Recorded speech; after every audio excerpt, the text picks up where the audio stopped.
aṣíwájú àdínì bàbá wa ìmáàmù Ọ̀fà bàbá wa ìmáàmù Ògbómọ̀ṣọ́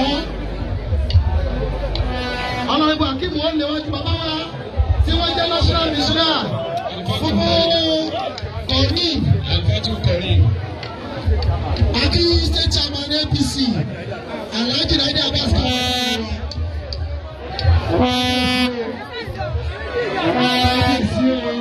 àtọ̀lé lẹ́yìn ọ̀tún ẹ̀ṣẹ̀ kábíyèsí lọ́nà bí o kábíyèsí lọ́nà tó lọ́nà tó. síbẹ̀ máa ṣe wọlé àná.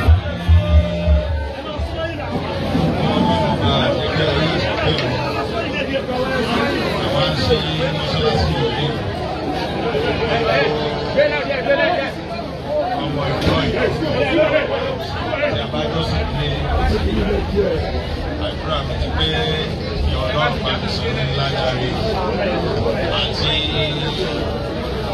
ọ̀nà ìtúsílẹ̀ náà kí Ọlọ́run lò kí mọ́sálásí yìí dúró ìgbóná ìbàdí gbogbo àdúrà tó bá mọ̀ sí ti gbogbo àwọn àmójútó wọ́n ṣe.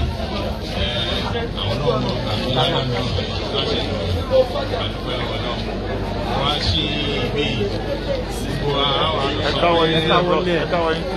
sí mílíọ̀nù.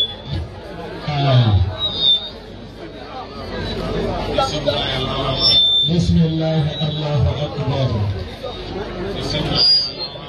Bismillah Allahu Akbar. Bismillah Allahu Akbar. Bismillah Allahu Akbar.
Iwájú ẹ̀ ló máa yọ.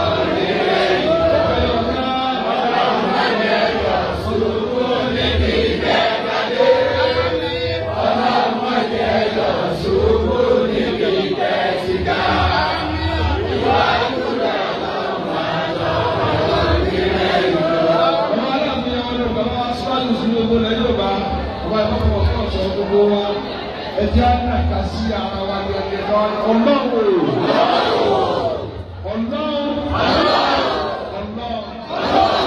bọ́ọ̀ ti ń sọ wọn bá alájà fíìsì kábíyèsí ìrẹ̀lẹ̀ sílẹ̀ ọlọ́run lápẹjá yẹ tèmi ló dá lẹ́yìn ọmọ ló dá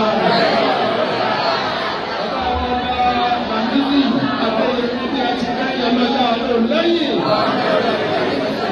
ẹ̀yìn tó dàbí ọlọ́run dá ní jáde àwọn ọgbà sábà táwọn ká máa lọ kábọ́dá àwọn ọba ká lè ṣe ọmọdé wọn tó wù kí náà kú onílé o bàbá tẹ̀lé ilé yányá ẹ̀kú ọmọdé tẹ̀lé yá ọ̀la yá hànà wàmú sáńtà kàbí àkìlá ilá ìlàlá wàmú wàkùtì lá ilá ìlàlá wàmú wàkùtì lá ilá ìlàlá wàmú kàlà wùtì lá ilá ìlàlá.